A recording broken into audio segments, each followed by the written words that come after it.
¿Qué tal? Bienvenidos a una edición más de Por Derecho. Esta muy especial porque no es fácil tener al personaje que hoy nos ocupa con nosotros y tenerlo en un marco como el que hoy estamos y para hablar de lo que vamos a hablar.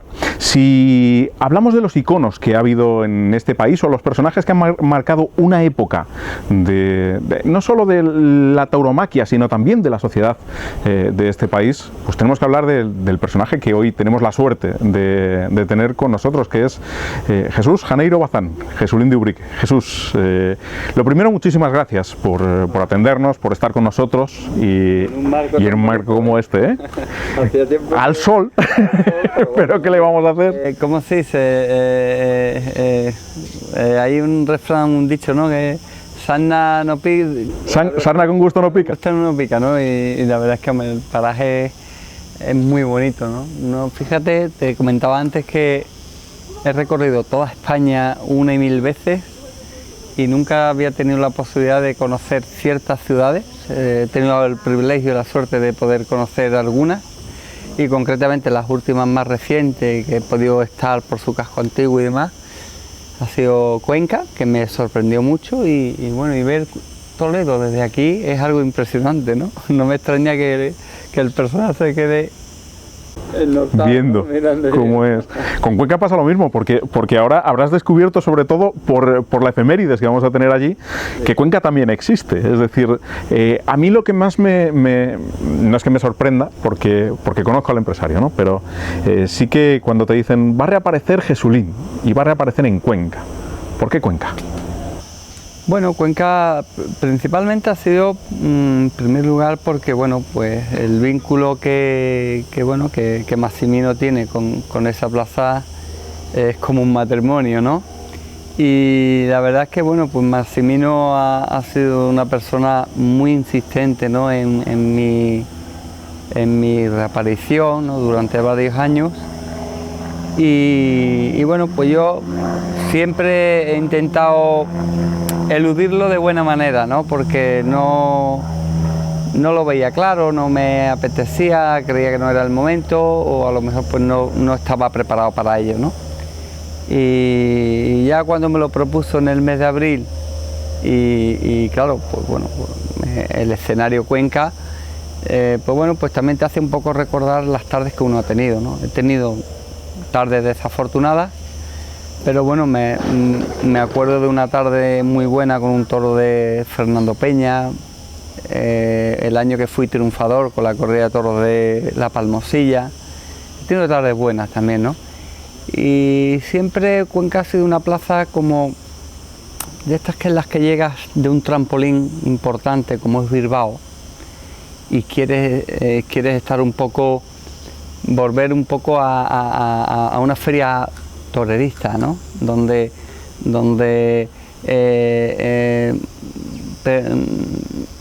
se vibra más lo que es exactamente, es una plaza más torerista que torista, ¿no?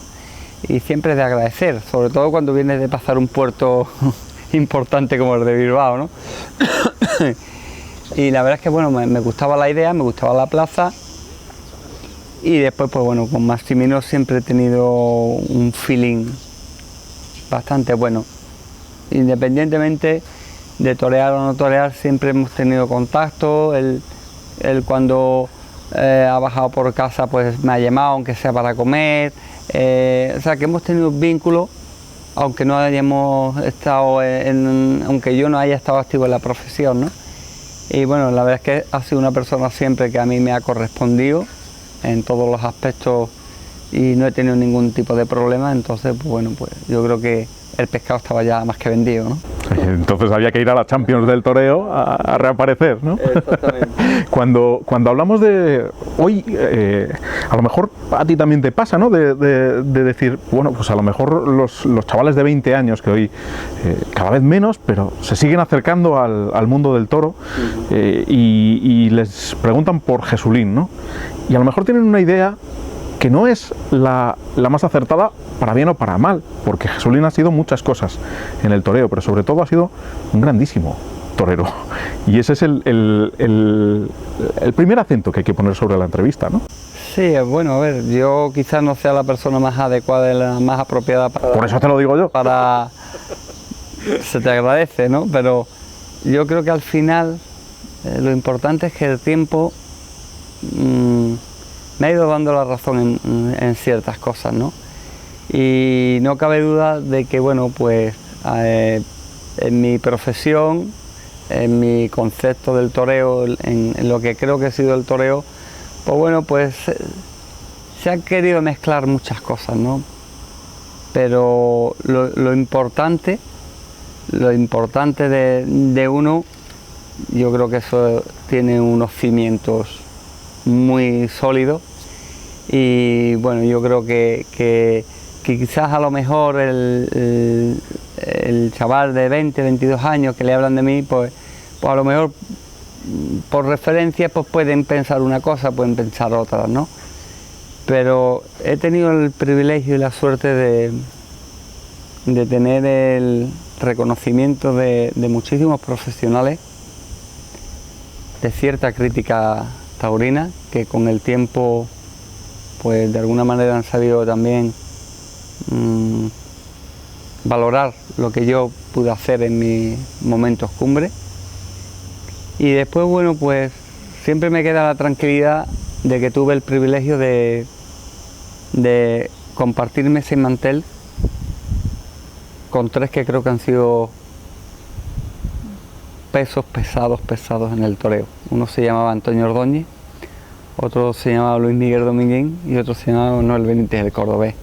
Y si tuve el beneplácito de esos tres, pues hombre, te halaga que las cosas se bendicen, ¿no? que te halaga, ¿no? que las cosas sí, se te reconozcan, ¿no? Aunque sea tarde, pero teniendo el veredicto de esos tres,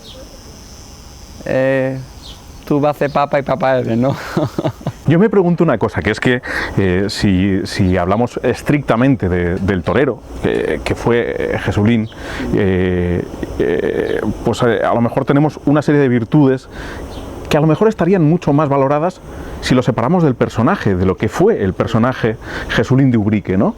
Y sin embargo, entiendo que no podía convivir uno sin el otro, es decir, tú eres o has sido los dos. Yo creo que eso ha sido como uña y carne. O sea, ha habido mucho vínculo de mi vida profesional a mi vida personal y a lo que me ha podido rodear. Pero porque yo nunca he hecho asco a nada, siempre he sido una persona transparente con mis defectos y mis virtudes, con mis errores y mis aciertos, pero siempre con una idea clara, ¿no? Entonces, claro, quizás a lo mejor es algo chocante, pero era Jesulín de Ubrique, es que eso no lo puedo cambiar. Claro. Es que eso es así. Tampoco hay por qué cambiarlo, porque además, porque además pienso que entonces no sería yo. Y el toreo tiene que tener personalidad, tanto dentro como fuera de la plaza, con tus cosas buenas y tus cosas malas, pero personalidad. Y eso es, yo creo que he sido tan, no es que haya tenido que ser, sino es que sigo siendo igual. O sea, a mí me gusta estar entre todos los demás y el hecho de que a lo mejor hayas podido conseguir muchas cosas y sentirte identificado como todos los demás y tener muy presente siempre, y siempre lo he tenido, mis orígenes, de donde yo he venido y como me crié y lo que tuve, que nunca tuve nada, pues eso quizás a lo mejor te hace quizás ser más humano, ser más grande y sobre todo, pues bueno, pues el haber sabido controlar las emociones fuertes, el triunfo, el éxito, sin que se te salga el pie del tiesto, Y siendo tan joven, porque tú tomas la alternativa con 16 años. Con 16 años, claro, imagínate, ¿no? O sea, era un imberbe, o sea, es que yo tuve la suerte de empezar muy joven. Empecé con 13 años y con 16 años ya era matador de toros.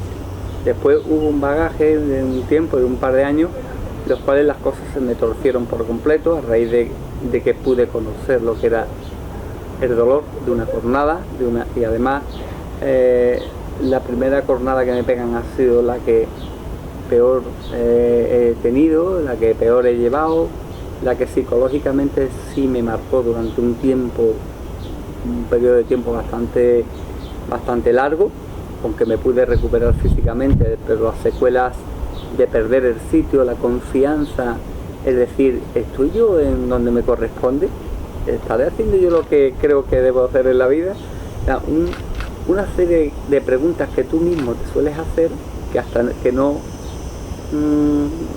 se desvanecen esas dudas, pues vas a trancas y barrancas y cuesta abajo, ¿no? Y bueno, y esta profesión es una profesión muy dura, muy cruel en ese aspecto, y que cuando pasa el tren es muy difícil que vuelva. Sí. Entonces, o eres espabilado para agarrarte, aunque sea al último vagón, o el tren pasa, ¿no? Y yo creo que ese quizás es el resumen de mi trayectoria hasta ahora. Creo, y a lo mejor es una opinión personal, ¿no? Pero creo que sobre todo ha habido un denominador común a lo largo de toda tu carrera, que es personal, que no es profesional, que es, y entiéndemelo bien, la inocencia. O sea, no haber perdido la inocencia, la capacidad de sorprenderte contigo mismo, o la capacidad de hacer las cosas que te llenan. Esa creo que es el denominador común de toda tu carrera, ¿no? Hombre, uno aprende con el tiempo, ¿no? Y además no te queda más remedio que tener que aprender, y uno con la edad va evolucionando y va aprendiendo. Pero sí, he sido muy inocente durante toda mi vida y yo creo que muchas veces mi carácter personal es lo que he transmitido muchas veces en la plaza, ¿no? Y eso es lo que me hacía ser diferente. Pero eso también era lo que te hacía conectar con el público, ¿no? Era ser el transformarte ya de torero a icono, ¿no? Porque tú llega un momento en el que también vivimos una época como la de los años 90 en el que tú te vas a cantar a Benidorm. Entonces no eras tú solo, grababan discos gente que no era cantante y no pasaba nada. Era decir, era un momento... Bueno, de hecho ahora hay cantantes... Correcto. Eso. Y no pasa nada. Y no pasa nada. Y Maxi Ventas. El pique lo tengo yo. Pero ya te digo, o sea, claro, quizá a mí en lo bueno y en lo malo se me medía con otro baremo. ¿El por qué? Pues no lo sé, ¿no? Pero la espontaneidad, nunca he tenido maldad. A eso me refería yo con la y yo creo que las cosas las he hecho pues como me han venido, con la mayor naturalidad posible, y cuando me he equivocado he pagado el tributo, pero no he sido rencoroso y he seguido para adelante, y venga, y siempre he tenido una actitud positiva. Y en la vida y en la profesión yo pienso que tienes que ser positivo, porque si no eres positivo, lo difícil se te hace imposible, y lo imposible ya es que te entierra, y lo bueno se te hace menos bueno. Y si eres una persona positiva, eres una persona que tienes un buen talante, intentas ver todo con buena objetividad, lo bueno es sublime. Entonces, claro, que es muy fácil decirlo, pero es muy difícil llevarlo a la práctica. Yo creo que eso va también un poco en la condición de las personas, ¿no? Y mira que también he sido una persona para estar recelosa, para estar a la defensiva. Sí, pero también te han pasado muchas cosas. Para estar con la escopeta cargada, ¿no? Pero ¿para qué? ¿Para qué? Yo soy de los que digo, deja el mundo navegar, y yo procuro ser feliz, procuro disfrutar de la vida. A mí me marcó mucho un accidente de tráfico que tuve en una época dorada de mi carrera, que no entendí por qué me pasó aquella situación o qué mal había hecho yo para encontrarme en aquella situación, pero era mi destino y estaba para mí. Y pude superarlo, ¿no? Y aquello me cambió la vida por completo. Quizás muchas veces tenemos que someternos a situaciones muy extremas para darnos cuenta de lo insignificante que es la vida y que por aquí hay que pasar disfrutando la vida, no queriendo hacer mal, alegrándote del mal del compañero, queriendo joder a fulano o a mengano, no. Sé feliz, disfruta. Yo recuerdo además, porque no eres el primer torero que después de un accidente como el que tú estás diciendo, o una situación que te marca, no te digo tanto cambiar la forma de torear, sino afinar mucho el concepto. Yo recuerdo después de tu accidente, por ejemplo, una faena, un toro jabonero de marca en Gijón, que a mí me tiene, o sea, la tengo aquí y torear tan despacio, después de haber toreado tantos toros y llegar a un momento en el que tú, en un momento de tu carrera, llegas y te templas y dices, bueno, ahora voy a disfrutar yo de aquí, de lo que tengo delante, ¿no? Bueno, el temple es una... A ver, yo creo que el temple es una cosa innata. Yo creo que el temple se tiene o no se tiene. Sí, pero no es lo mismo templar que torear después. No, ya, independientemente de eso, después yo creo que el tiempo, el que tú seas capaz de ir evolucionando, que tú sepas decir, es que yo no he tocado techo, puedo dar otro pasito, tardaré un poquito más, pero soy capaz de dar.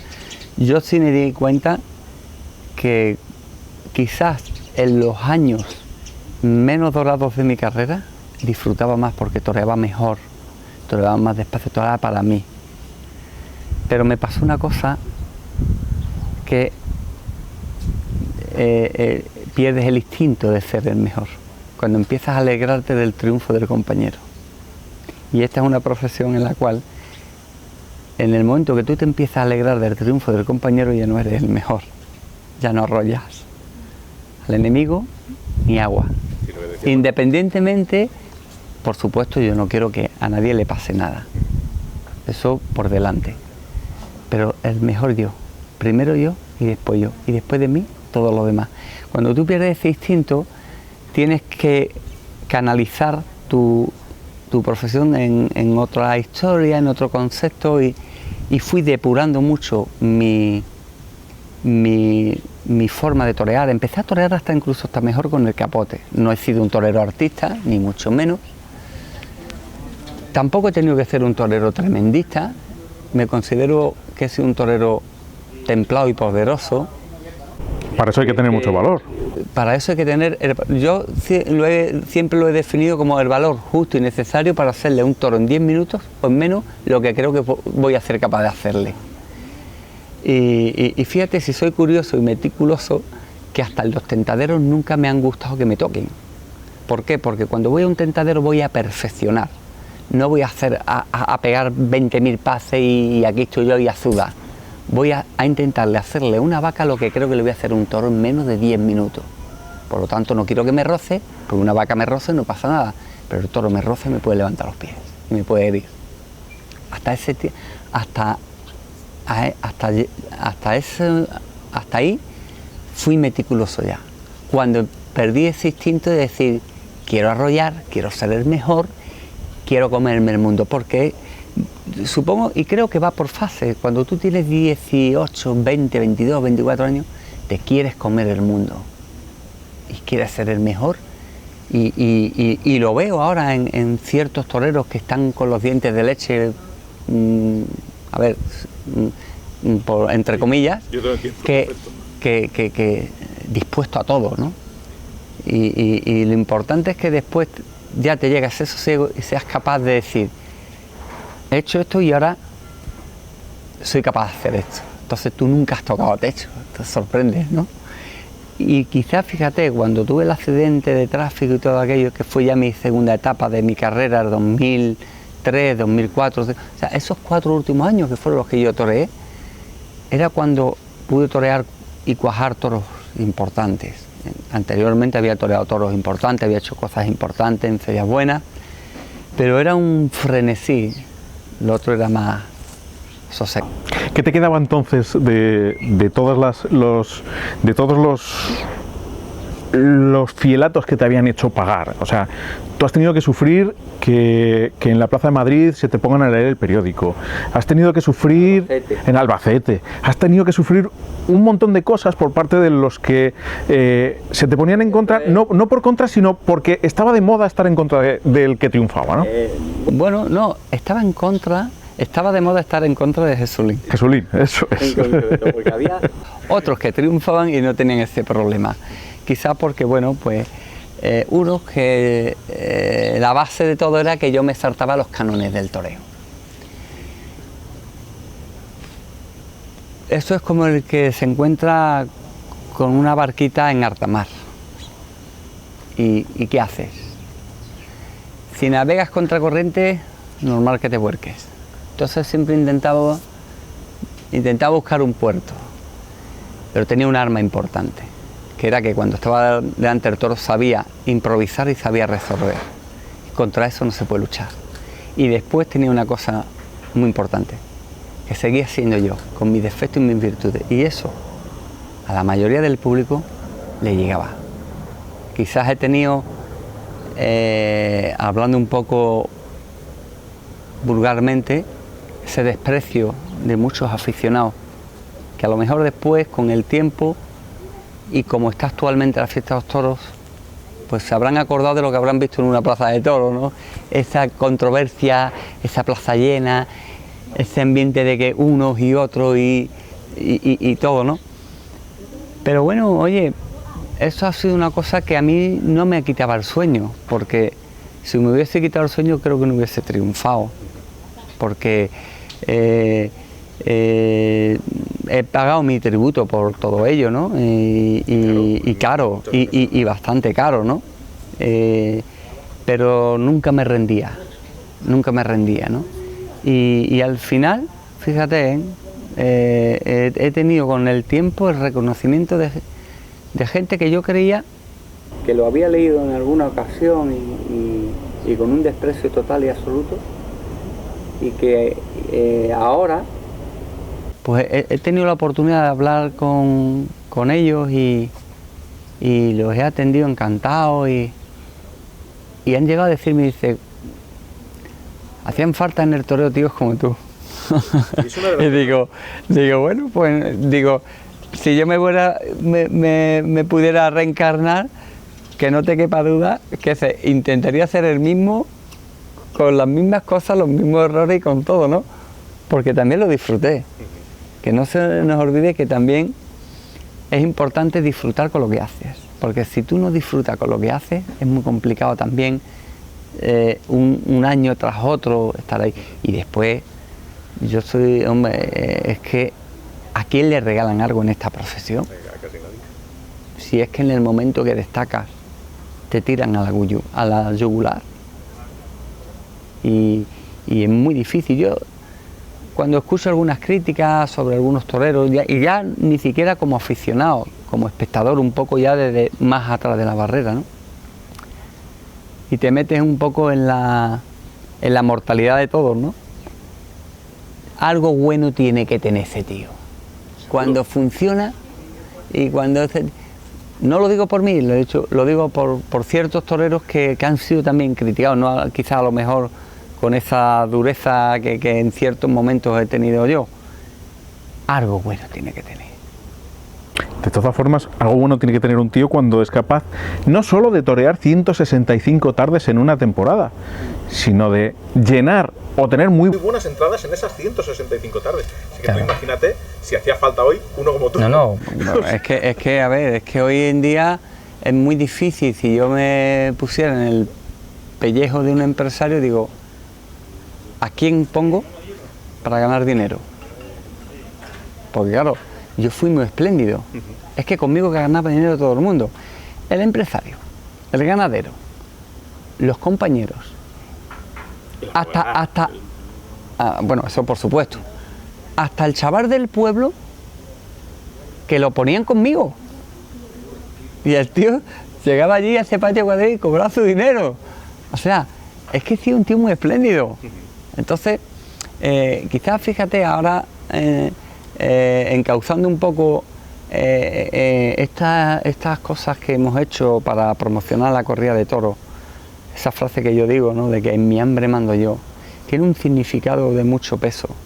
A mí se me llegó a imponer ya en mis últimos años que si no estaba conforme con la liquidación es lo que me marcaba el reglamento, y lo tomaba o lo dejaba.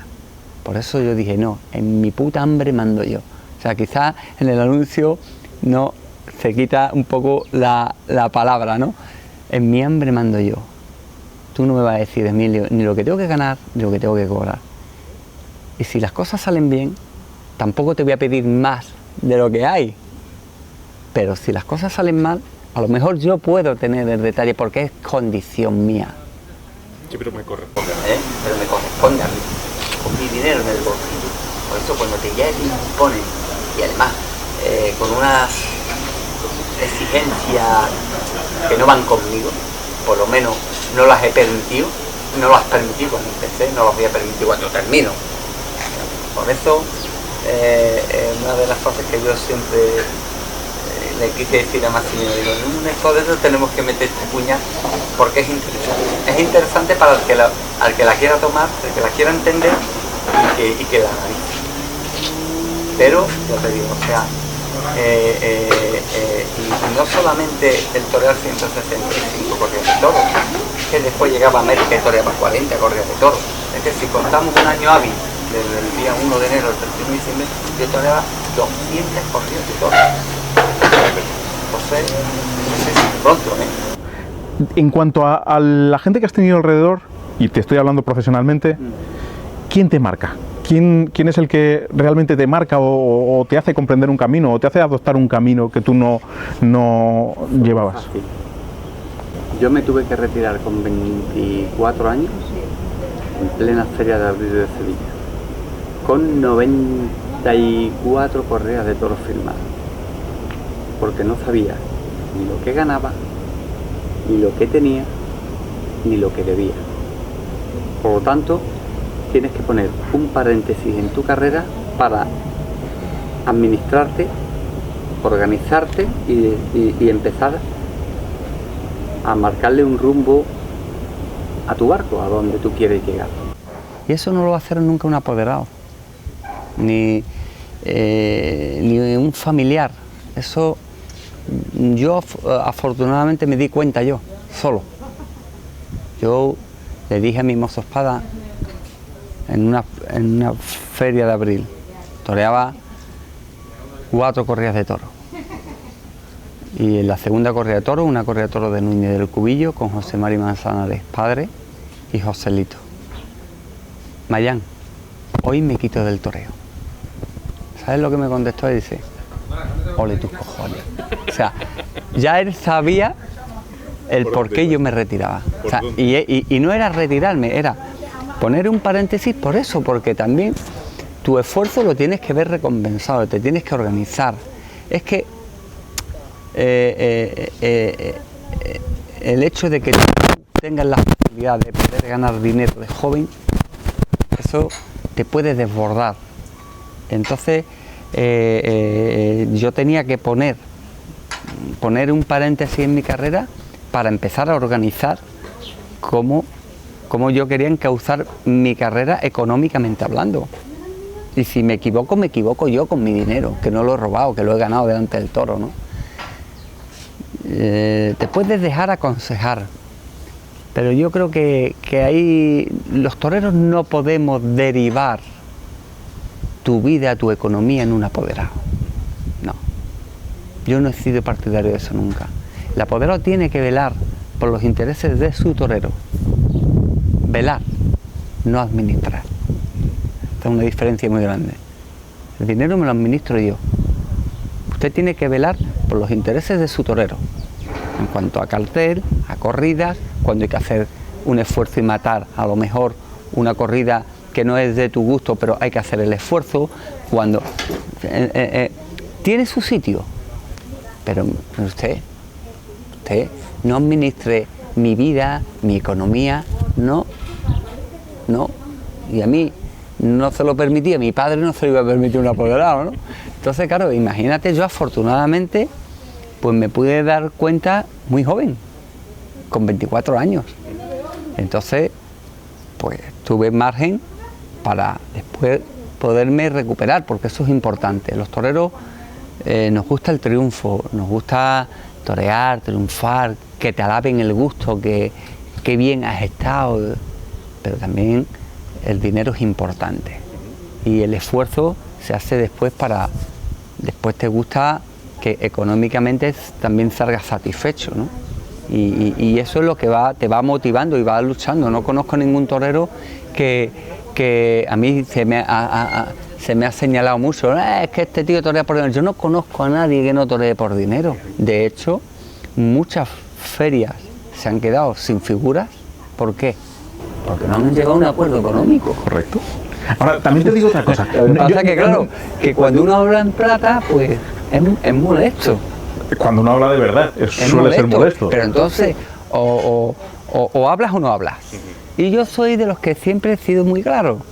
Y el hecho de llevarme muy claro me ha traído pues consecuencias. Pero consecuencias que yo he aceptado. Y que después he estado aquí, lo mismo que me pongo ante un toro, pues afronto mis responsabilidades, de lo que diga y de lo que pienso. Y sigo navegando. Por lo tanto, oye, con la verdad se llega a muchos sitios, ¿eh? A la mayoría de los sitios, ¿eh? Jesús, una cosa que sí que me... Lo que pasa es que perdona que te corte, sí.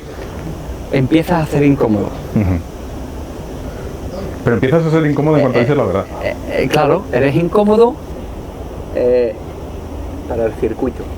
Quizá a lo mejor eres llamativo y alientas y coño, y este tío, el que se va, pero para otro tipo de circuito eres incómodo porque estás abriendo los ojos a mí. Eso que te decían, no, torero torear, no. Torero torear, no. Torero sabe lo que tiene que hacer.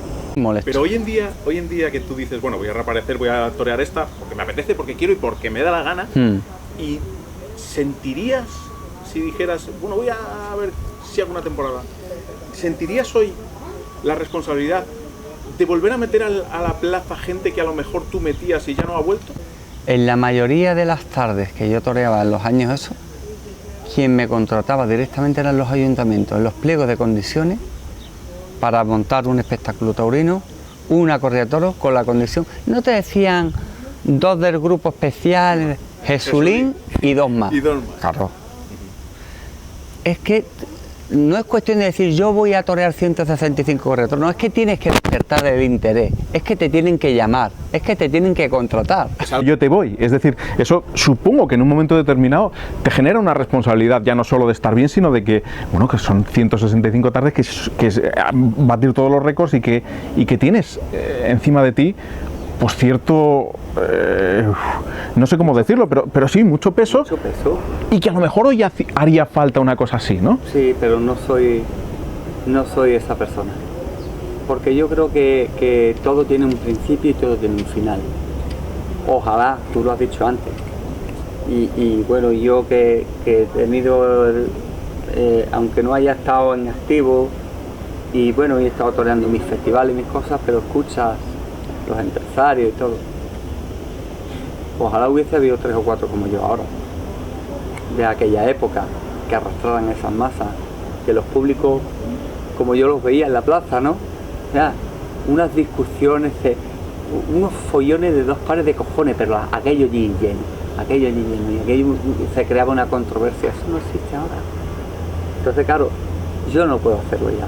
No, es que no podemos tirar para atrás, es imposible, hay que mirar para adelante, pero yo no sería incapaz, o sea, sería incapaz. Ya para mí, ya en mis últimos años, torear